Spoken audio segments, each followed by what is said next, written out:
What would you do if your wife looked at you with fear in her eyes after reading a message from someone who died 7 years ago?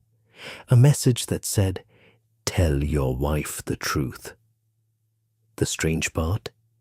The sender wasn't alive, and what Marco did next would destroy everything he spent years trying to protect. To understand how it happened, we need to go back to midnight. It was 12:03 a.m. when Marco's phone vibrated. The house was silent. His wife, Anna, was asleep upstairs. Marco stood alone in the kitchen, pouring himself a glass of water. Then his phone lit up. A message.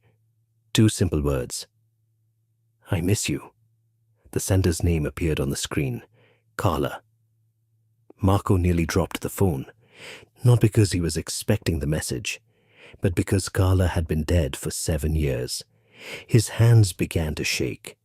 Slowly, he opened the conversation. A second message arrived. "Why haven't you told the truth yet?" Marco froze. A memory he had buried for years suddenly returned. A dark night, heavy rain, screaming, and a mistake that changed everything. But here's where the story gets even stranger. Because Marco wasn't the only person who knew Carla's secret. And within the next few minutes, someone else inside the house would see the messages too. Someone whose life was about to change forever. From upstairs, Anna's voice echoed through the hallway. "Marco, are you coming to bed?"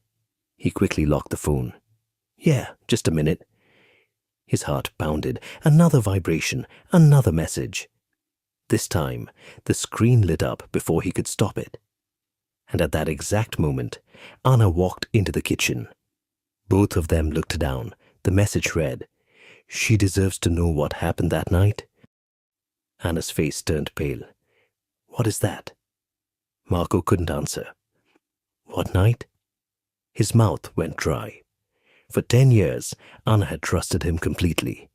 But now, she was staring at him like she had never seen him before, as if the man standing in front of her was a stranger. Marco grabbed the phone. The conversation continued on its own. New messages appeared, one after another. No typing indicator, no sender information, just messages. "You left her there. You never called for help. You told everyone it was an accident." Anna stepped backward. "What is this, Marco?" "I don't know." But he did know, because 7 years earlier, he was the last person who saw Carla alive, and he had never told anyone the full story. Then the phone rang. No number, no caller ID, just one word on the screen. Carla. Marco stared at it. Anna stared at it. The ringing continued. Neither of them moved. Then the call answered itself. Static filled the speaker. A few seconds passed. Then a woman's voice whispered, "I remember everything." The line went dead. "Remember the message from the beginning? The one that said, 'Tell your wife the truth.'" That wasn't the scariest message Marco received that night. Because the next one revealed something impossible. Something that proved Carla's death might not have been an accident at all. And when Marco finally discovered who was sending the messages, he wished he never had. To be continued.